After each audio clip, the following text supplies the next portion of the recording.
Bismillahirrahmanirrahim. Assalamualaikum warahmatullahi wabarakatuh. Alhamdulillahirrabbilalamin. Wabihi nasta'inu ala umuri dunya waddin. Wassalatu wassalamu ala asrafil anbiya'i wal mursalin wa ala alihi wa sahbihi ajmain amma ba'du. Yang terhormat, Ibu Haja Siti Maryam Yusuf selaku Rektor Institut Agama Islam Negeri Ponorogo. Yang kami hormati, Ibu Mukniatul Ilma Magister Hukum selaku dosen mata kuliah studi fikih, dan tak lupa teman-teman yang saya banggakan. Pada kesempatan kali ini, perkenalkan, kami dari kelompok 5 Tadris IPSB yaitu saya, Desera Dahlia Setiabudi, yang kedua, Ade Ayu Irawati, dan yang ketiga, Imam Syaifuddin akan sedikit menerangkan tentang materi puasa. Adapun materi-materi tersebut meliputi 1. Pengertian puasa, 2. Puasa wajib atau puasa Ramadan, 3. Syarat dan rukun puasa, 4. Kesunahan dalam berpuasa, 5. Hal-hal yang membatalkan puasa, 6. Macam-macam puasa sunnah, 7. Hari-hari di mana haram berpuasa, 8. Hikmah berpuasa. Pada materi pertama akan saya jelaskan mengenai pengertian puasa. Pengertian puasa, saumu menurut bahasa Arab adalah menahan diri dari segala sesuatu, seperti menahan makan, minum, nafsu, menahan berbicara yang tidak bermanfaat, dan sebagainya. Sedangkan menurut istilah agama Islam, yaitu menahan diri dari sesuatu yang membatalkannya, satu hari lamanya, mulai dari terbit fajar sampai terbenam matahari dengan niat dan beberapa syarat. Allah berfirman dalam Quran Surat Al-Baqarah ayat 187 yang artinya, Allah mengetahui bahwasannya kamu tidak dapat menahan nafsumu, karena itu Allah mengampuni kamu dan memberi maaf kepadamu. Materi yang kedua adalah puasa wajib. Pengertian puasa wajib adalah suatu pokok dari rangkaian pembinaan imam puasa dari suatu sendi rukun sendi-sendi Islam. Puasa difardukan atas umat Islam yang mukallaf selama tidak ada halangan yang menghalangi pelaksanaannya. Bahwa puasa itu adalah suatu fardu yang tidak boleh ditinggalkan dan suatu syiar agama Allah yang Maha Besar.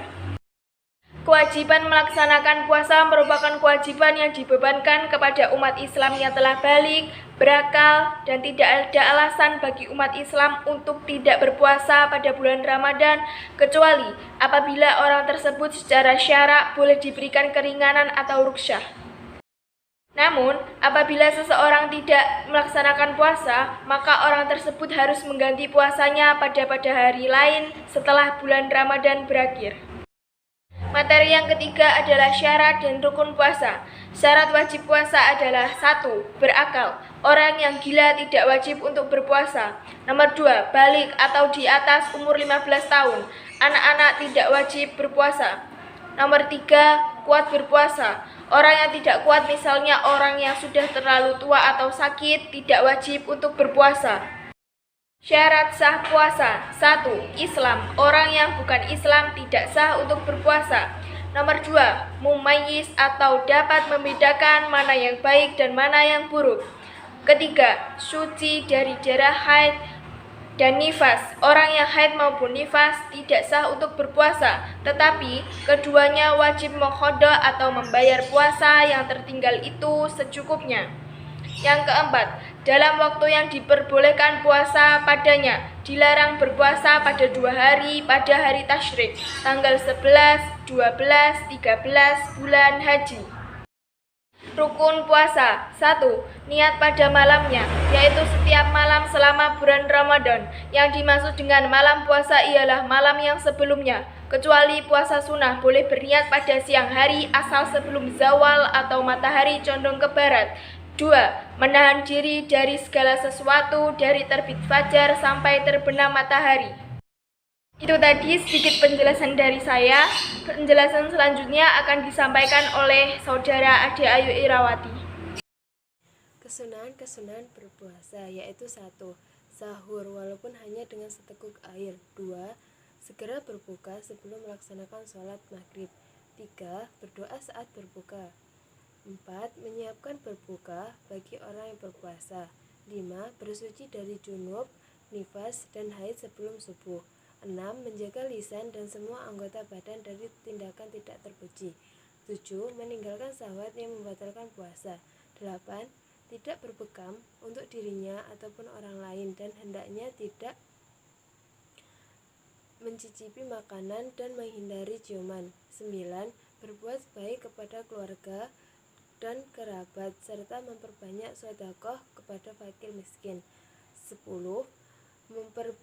Memperbanyak belajar dan membaca Al-Quran serta memperbanyak zikir dan bersolawat. 11. Iktikaf terutama pada 10 hari terakhir. Hal-hal yang membatalkan puasa yaitu 1. Makan dan minum. 2. Berhubungan seksual. 3. Berbohong tentang Allah dan Rasulullah SAW. 4. Menelupkan seluruh kepalanya ke dalam air. 5. Sengaja menghirup asap atau merokok dan lain sebagainya. 6. Tetap dalam keadaan junub hingga fajar. 7. Melakukan masturbasi atau onani.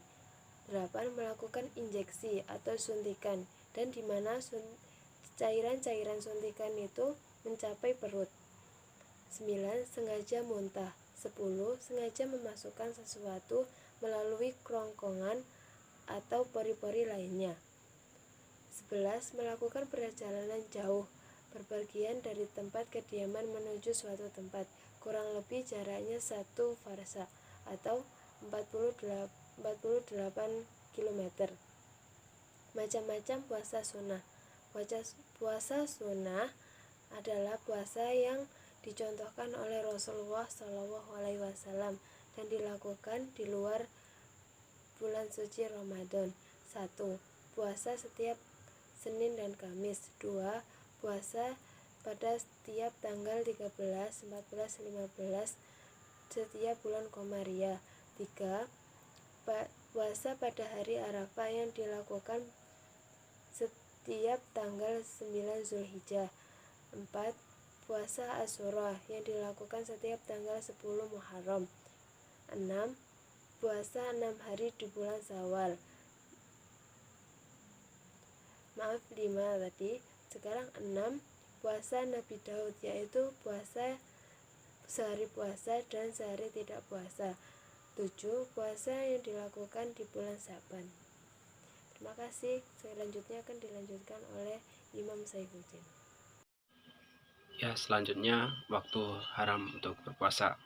Waktu haram berpuasa adalah waktu di mana umat Islam dilarang untuk berpuasa. Adapun hari di mana tidak boleh berpuasa, diantaranya yang pertama hari raya Idul Fitri, yaitu bertepatan pada tanggal 1 Syawal, telah ditetapkan sebagai hari raya umat Islam. Hari itu adalah hari kemenangan yang harus dirayakan dengan bergembira. Karena itu, syariat telah mengatur bahwa pada hari itu tidak diperkenankan seorang untuk berpuasa sampai pada tingkat haram. Meski tidak ada yang bisa dimakan, paling tidak harus membatalkan puasanya atau tidak berniat untuk berpuasa. Yang kedua, hari raya Idul Adha. Hari yang sama juga pada tanggal 10 Dzulhijjah sebagai hari raya kedua umat Islam. Hari itu diharamkan untuk berpuasa dan umat Islam disunahkan untuk menyembelih hewan kurban dan membagikannya kepada fakir miskin dan kerabat serta keluarga. Agar semuanya bisa ikut merasakan kegembiraan dan menyantap hewan kurban itu dan merayakan hari besar tersebut. Selanjutnya hari Tasyrik. Hari Tasyrik adalah pada tanggal 11, 12, dan 13 bulan Dzulhijjah, yaitu setelah hari raya Idul Adha tadi. Pada hari ketiga itu umat Islam dalam suasana perayaan hari raya Idul Adha sehingga masih diharamkan untuk berpuasa. Namun sebagian pendapat mengatakan bahwa hukumnya makruh, bukan haram. Apalagi mengingat masih ada kemungkinan orang yang tidak mampu membayar dalam dam haji untuk puasa 3 hari selama dalam ibadah haji. Selanjutnya ada puasa sehari saja pada hari Jumat. Puasa ini haram hukumnya apabila tanpa didahului dengan hari sebelum atau sesudahnya, kecuali ada kaitannya dengan puasa sunnah lainnya seperti puasa sunnah Nabi Daud, yaitu sehari puasa dan sehari tidak. Maka apabila hari jatuh hari Jumat giliran untuk berpuasa, boleh berpuasa. Sebagian ulama tidak sampai mengharamkan secara mutlak, namun hanya sampai makruh saja. Ya, selanjutnya ada puasa pada hari Syak. Hari Syak adalah tanggal 30 Sya'ban. Bila orang-orang ragu tentang awal bulan Ramadan karena hilal bulan tidak terlihat, maka itu tidak ada kejelasannya apabila sudah masuk bulan Ramadan atau belum. Ketidakjelasan ini disebut syak, dan secara syari' umat Islam dilarang berpuasa pada hari itu. Namun ada juga yang berpendapat tidak mengharamkan tetapi hanya memakruhkan saja. Jadi intinya dari atas tadi cuma tidak mengharamkan namun hanya memakruhkan, itu untuk sebagian ulama atau sebagian pendapatnya. Selanjutnya ada yang keenam, yaitu puasa selamanya. Diharamkan bagi seorang untuk berpuasa terus setiap hari meski dia sanggup untuk mengerjakan karena memang tubuhnya kuat, tetapi secara syar'i puasa seperti itu dilarang oleh Islam. Bagi mereka yang ingin banyak puasa, Rasulullah SAW menyarankan untuk berpuasa seperti puasa Nabi Daud alaihissalam, yaitu sehari puasa dan sehari berbuka. Ya, maksudnya puasa selamanya itu tidak boleh berpuasa selama-lamanya atau setiap hari, karena mungkin itu larangan Islam. Yang nomor 7 selanjutnya adalah wanita haid atau nifas. Wanita yang sedang mengalami haid atau nifas diharamkan mengerjakan puasa karena kondisi tubuh sedang dalam keadaan tidak suci dan berhadas besar. Apabila tetap melakukan puasa, maka berdosa hukumnya. Bukan berarti mereka boleh bebas makan dan minum sepuasnya, tetapi harus menjaga kehormatan bulan Ramadan dan kewajiban mengganti pada hari lainnya. 8. Puasa sunnah bagi wanita tanpa izin suaminya. Ya, seorang istri bila akan menjalankan puasa sunnah, maka harus meminta izin terlebih dahulu kepada suaminya. Bila mendapat izin, maka bolehlah dia berpuasa. Sedangkan bila tidak diizinkan tetapi tetap puasa, maka puasanya haram secara syar'i. Selanjutnya ada hikmah puasa.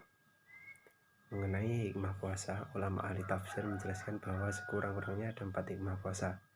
Yang pertama, sarana pendidikan agar bertakwa kepada Allah Subhanahu wa taala, patuh kepada perintahnya dan menghambakan diri kepadanya. Kedua, pendidikan jiwa dengan melatih kesabaran serta tahan menghadapi segala penderitaan dalam menaati segala perintah-perintahnya. Ketiga, sarana menghubungkan rasa kasih sayang, persaudaraan, dan kesadaran menolong sesamanya, terutama orang yang menderita dan kekurangan. Keempat, menanamkan pada diri rasa takwa kepada Allah Subhanahu wa taala dan senantiasa melaksanakan baik secara terang-terangan maupun tersembunyi, serta meninggalkan segala yang dilarangnya. Demikian sahabat-sahabat, puasa itu memang bukan tujuan, bukan terminal akhir, melainkan sarana guna mewujudkan atau meraih hikmah sebagaimana yang telah diuraikan di atas. Sekian dari kami. Bila masih ada kekurangan mohon dimaafkan. Akhirnya, wassalamualaikum warahmatullahi wabarakatuh.